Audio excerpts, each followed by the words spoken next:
Buenas tardes. Hoy vamos a comenzar con dos funcioncitas muy interesantes para trabajar con iterables. La primera es map. Map permite aplicar una función sobre cada uno de los elementos del iterable.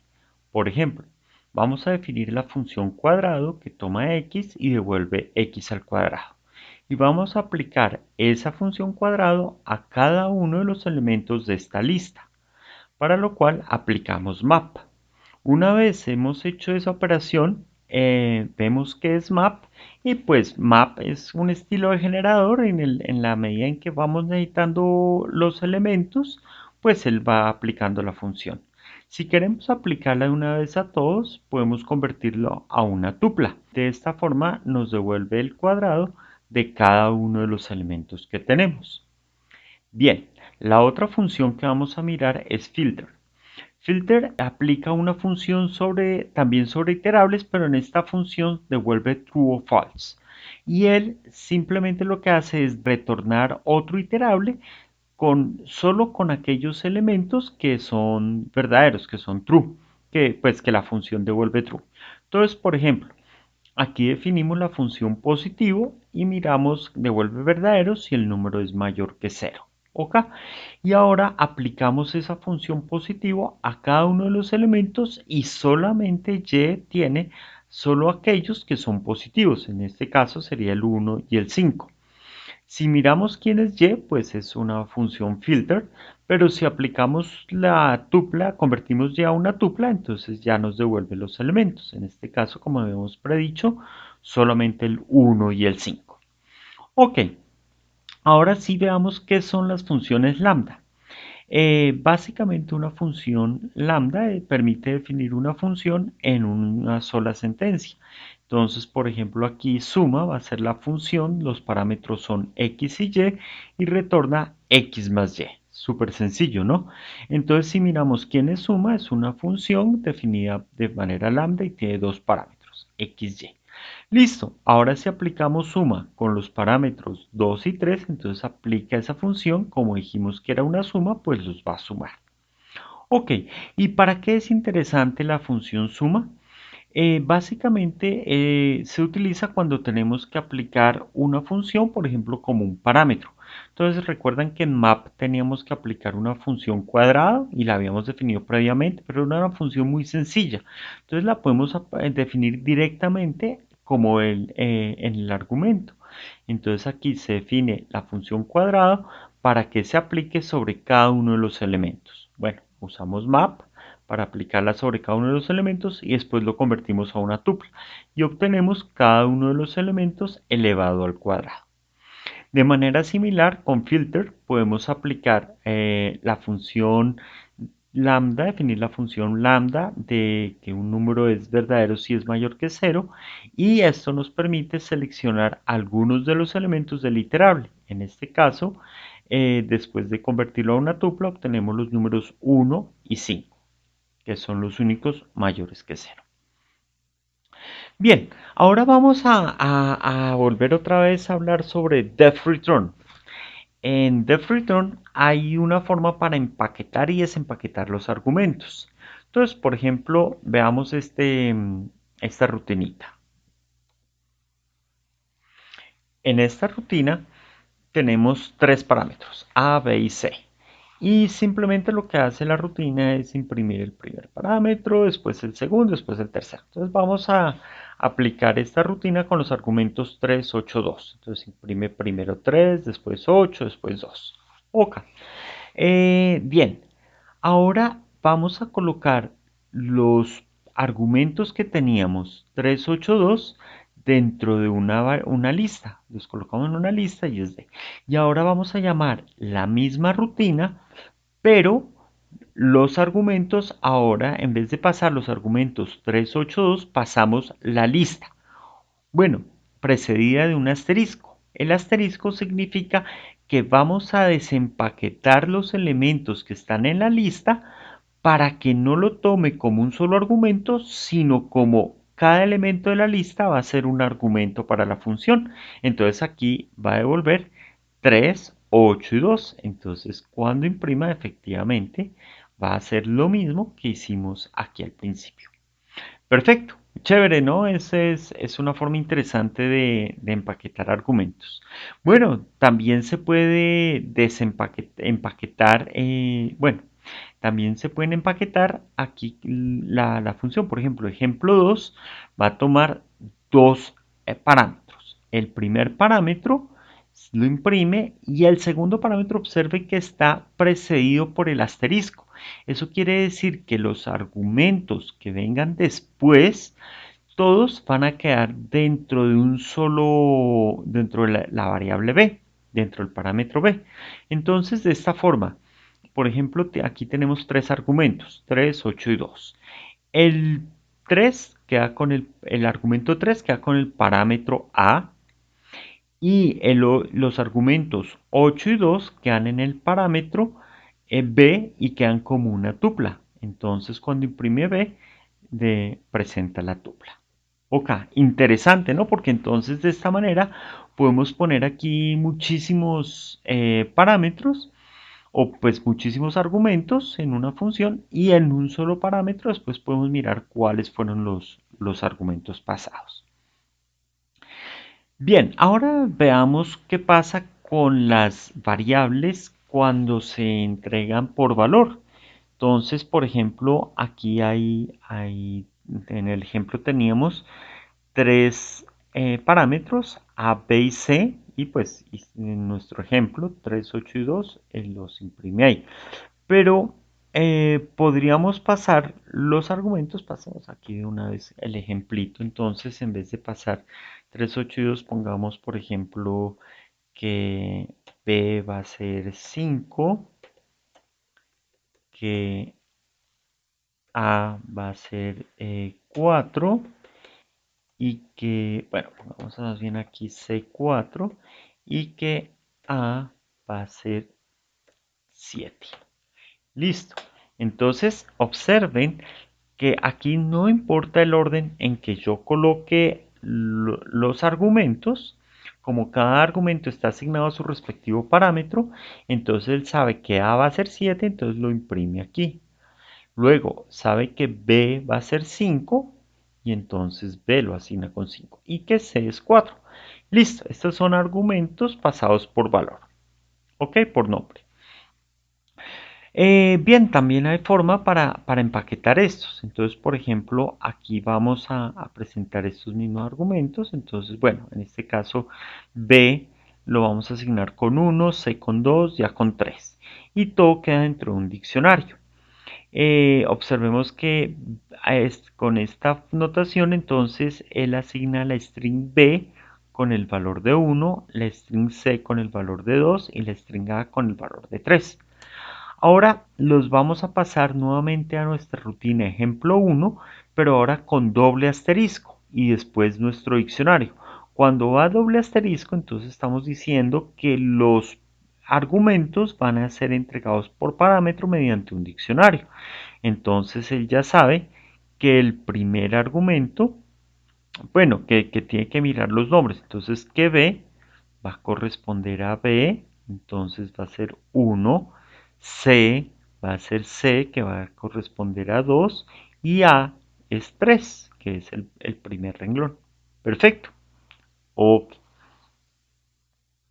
También podemos empaquetar con diccionarios. Entonces podemos, por ejemplo, tener esta rutina, ejemplo 3, y tiene dos parámetros. A, que es el primer parámetro que pues, recibe el valor directamente.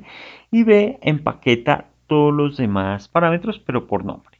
Entonces, cuando asignemos, aquí por ejemplo, asigné los parámetros, pues tres parámetros A, B y C, pero a le entregué el nombre de 2, que va a ser este, y los otros entonces los empaqueta. Entonces, por ejemplo, quedaría B con 3 y C con 8. Entonces, cuando imprimamos, A efectivamente tiene el valor de 2 y el resto quedan en un diccionario, que sería B y C. Listo, chévere, ¿no? Ahora vamos a hablar sobre los decoradores de las funciones. Este es interesante. Tienen que armarse un poquito de paciencia. Si no entienden de primerazo, vuelven y repiten el video. Ok. Bien. Básicamente aquí vamos a colocar tres funciones.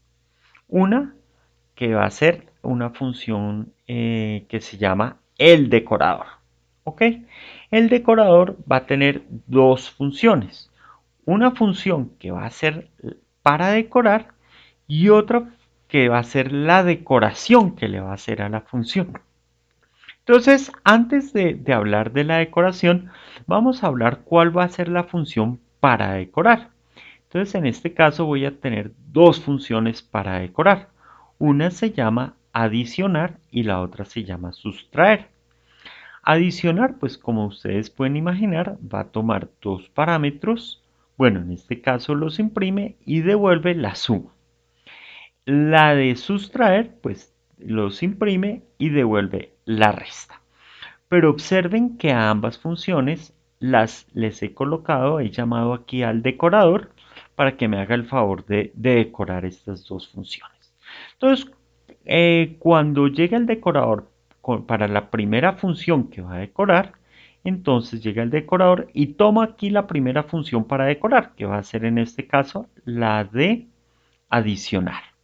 Listo, y entonces la tomo aquí. Ahora vamos a decorar esa función. Entonces, ¿cuál va a ser la decoración que le va a hacer el decorador?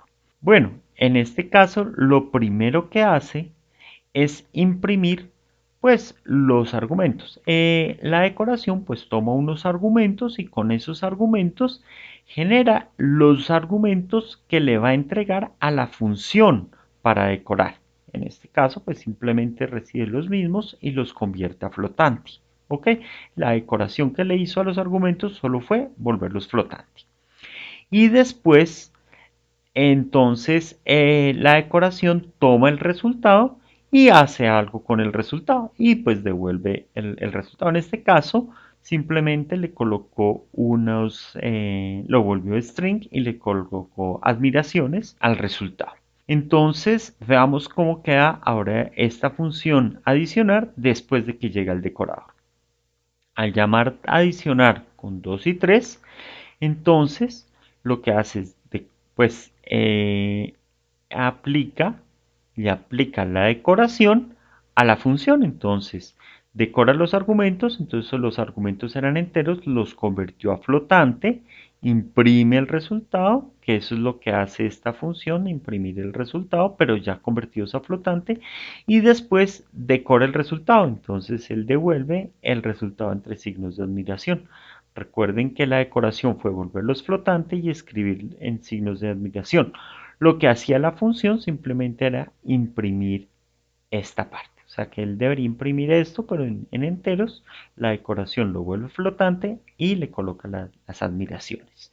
Bueno, como el decorador también decoró la función sustraer, entonces cuando aplicamos sustraer, entonces también realiza lo mismo. Convierte los parámetros en flotante y le coloca admiraciones al resultado.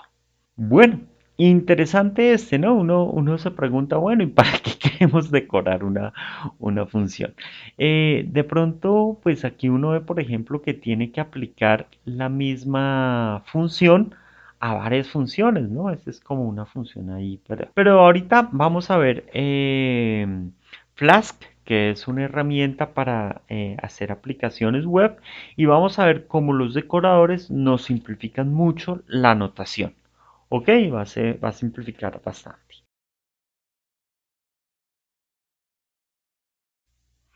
Bien, vamos entonces a hablar ahora sobre Flask. Básicamente Flask pues es una herramienta donde nos permite realizar páginas web e interactuar con las páginas web. Todo desde Python. Ok, vamos a ver entonces aquí un ejemplito muy sencillo. Entonces, bueno, aquí importo librerías. La importante ahorita acá es Flask, ¿de acuerdo? Entonces, básicamente, cada vez que usamos Flask, pues tenemos que crear aquí el objeto Flask y le damos como parámetro el nombre del módulo, ¿ok? Listo, ese es sencillo. Y ahora vamos a crear un método que se llama Hello World. Ahorita hablamos del decorador. Hello World. Básicamente, Hello World, ese método lo que va a hacer es decir, a retornar la página en HTML que vamos a presentar. Bueno, en este caso, pues nuestra página HTML solo va a decir hola mundo, ¿ok? Pues va a ser muy simple. Bien, el decorador lo que hace es decirle a Flask dónde va a encontrar que sí, en qué dirección o cuál es el camino para llegar a esa página. Como solamente tiene slash, entonces la ruta va a ser el lugar principal. ¿De acuerdo? Entonces, muy sencillo. Bien, por último, aquí está pues ya la forma de ejecutar el programita. Entonces lo que miramos es que el nombre sea efectivamente main. Si el nombre es main, quiere decir que se está ejecutando, es el módulo principal que se ejecutó. Y entonces usamos esta app de Flask, que fue la que creamos, y le decimos arranque. Aquí le damos la dirección IP y el puerto que vamos a utilizar. Por eso fue que usamos random aquí para el puerto, pero pues se pudo haber colocado otro. Ok, este ejemplo lo tomé aquí de esta página que está acá. RepIt. Este es un sitio web donde nos permite ejecutar diferentes tipos de códigos. Muy amigable porque tiene bastantes opciones, ¿de acuerdo? Entonces la idea es que ustedes creen aquí su cuenta, escriban su código y una vez tengan el código, pues lo ejecuten. Y entonces, ¡tran! Él acá tiene su navegadorcito y entonces nos presenta, es curioso, ¿no? Que dentro de un navegador presenta otro navegador. Y dice, sí, listo, hola mundo. De acuerdo. Aquí vamos a ir avanzando un poquito rápido porque pues no nos queda, pues no, la verdad no tenemos el tiempo suficiente para detallar en cada uno de los elementos, entonces simplemente los veremos superficialmente.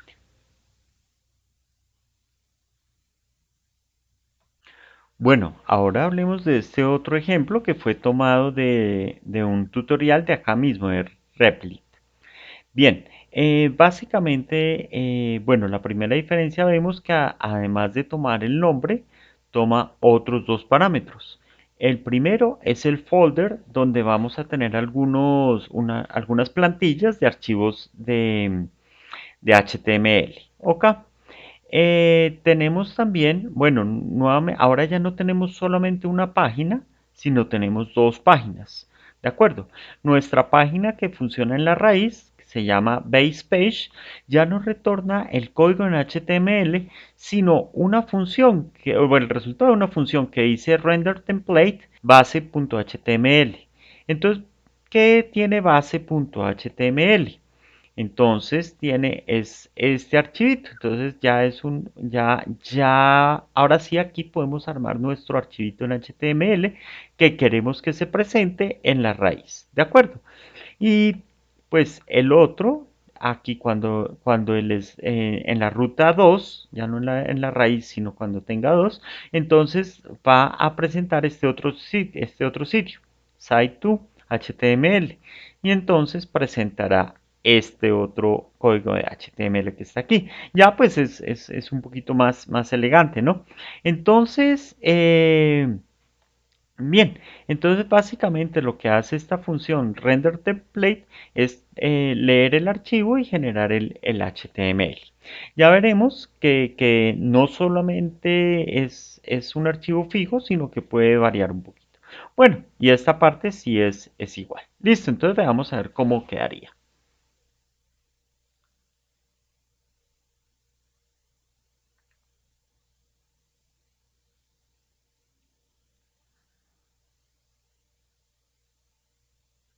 Perfecto, entonces aquí tenemos el hola del primer archivo, que sería este, y además tiene una referencia para poder ir al sitio 2. Esta es la raíz, y cuando oprimimos aquí, llega aquí, y entonces aquí ya es este otro sitio, que es Word. Listo, ok. Listo, entonces en este tercer ejemplo, bueno, este ya es el ejemplo tomado aquí que presentaron en Replit, pero no le hice ningún cambio. En el anterior le quité algunas cositas para que quedara más sencillito. Bueno, en esta parte sí vemos que es igual. Aquí define una variable que son OK characters. Bueno, ¿para qué es eso? Que él aquí presenta unos caracteres aleatorios. Entonces, de aquí es de donde saca los caracteres que va a presentar aleatorios.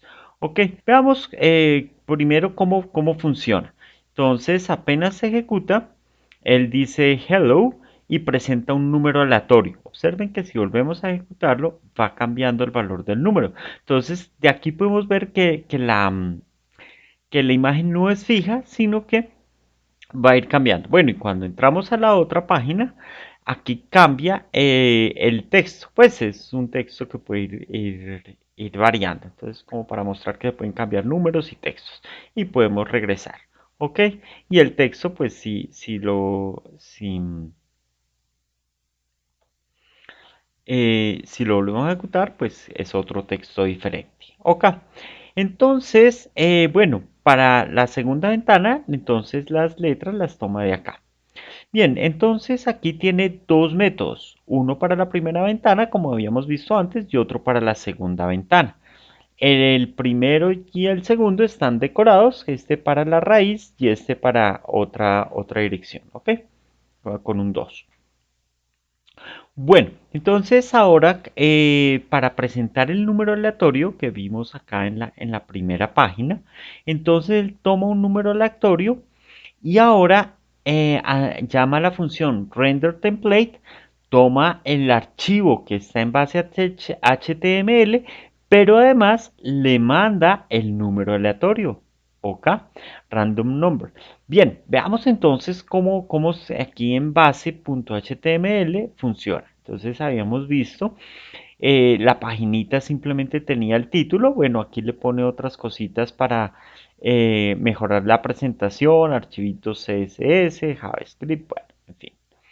Bien, y aquí pues ya es lo que vamos a escribir. Entonces, pues miren, aquí dice hola, el número es, chan, y observen que aquí hay este random number está entre dos llaves. Eso quiere decir que esta va a ser una variable. Y entonces, de esta forma, el valor que nosotros enviamos acá, random number, va a corresponder a esta variable que está aquí. Entonces, justo es, después de los dos puntos, escribe ese numerito. ¿Ok? Listo, y después el signo de admiración. Bueno, y después la referencia, el estilo y bueno, visite el sitio 2. Perfecto, entonces observen que no está restringido a algo tan simple como habíamos visto antes, sino que podemos pues colocar, adornar la página como nosotros queramos y pues las variables y podemos ir pasando variables a al código HTML. Entonces, desde Python hasta el código HTML que genera. Perfecto. Bueno, y pues si la función será un poquito más complicada, bueno, aquí también tiene un random string, que es esta. Entonces, la string aleatoria es, y acá la presenta. Bueno, ¿y cómo la calcula? Entonces, en la función principal, cuando llama la rutina 2, entonces aquí tiene una funcioncita que se encarga de crear los caracteres. ¿Ok? Listo, es eso. Bien. Eh, bueno, y ya aquí termina. Ok, bien, en este último no solo vamos a presentar información desde Python, sino que además la vamos a recuperar. Bien, para esto necesitamos armar una clase. Bueno, esta clase se va a llamar Form Calculadora, ¿ok? Y va a heredar de Flask Form, que pues lo vamos a traer del paquete Flask WTF. Ok, básicamente ahí habíamos visto dos campos que permitían números enteros, entonces aquí están esos dos campos. Aquí le colocamos el título a cada uno de esos campos. Luego aquí había un campo de selección, entonces acá están las diferentes opciones que tenemos y acá se guarda el resultado. Y el botón, este botón apenas se oprime con el comando aquí submit, él envía esa información que tiene nuevamente a Python. ¿De acuerdo? form era el de el campo que habíamos nosotros aquí habilitado. Entonces, cuando entra esta posición, pues él presenta, aquí podemos ver que aquí le decimos que le presenta la forma, render template, y la forma pues corresponde a lo que habíamos creado acá. De acuerdo. Pero además no solo presenta la forma como la creamos acá, sino que además él revisa que efectivamente no haya ningún error de validación y pueda realizar esta operación. Evalúa la operación que se realizó y envía el resultado. El resultado se envía con otra página que se llama resultado HTML. Y aquí hay unos parámetros donde se colocan los valores de entrada y el valor de salida. Bien, aquí tienes la página principal. Aquí presenta un formulario. Observen que hay unas etiquetas y unos cuadros. Y aquí uno puede seleccionar la operación que uno quiera. Él toma esos valores, los envía al servidor allá en Python. Python realiza la operación y devuelve el resultado. Ese es interesante. Entonces, la idea es que pueden realizar ustedes utilizando Flask algo por el estilo, ¿no? Dependiendo de pues alguna aplicación que se necesite, por ejemplo, visualizar, por ejemplo, la temperatura o visualizar algún control que tenemos a distancia y de pronto enviar algunos parámetros de configuración que se necesiten enviar, ¿no? Listo. Bien, eso es todo por el momento. Los invito a que con calma pues revisen ese tutorial y lo implementen, conozcan cómo es Real y implementen este tutorial. ¿De acuerdo?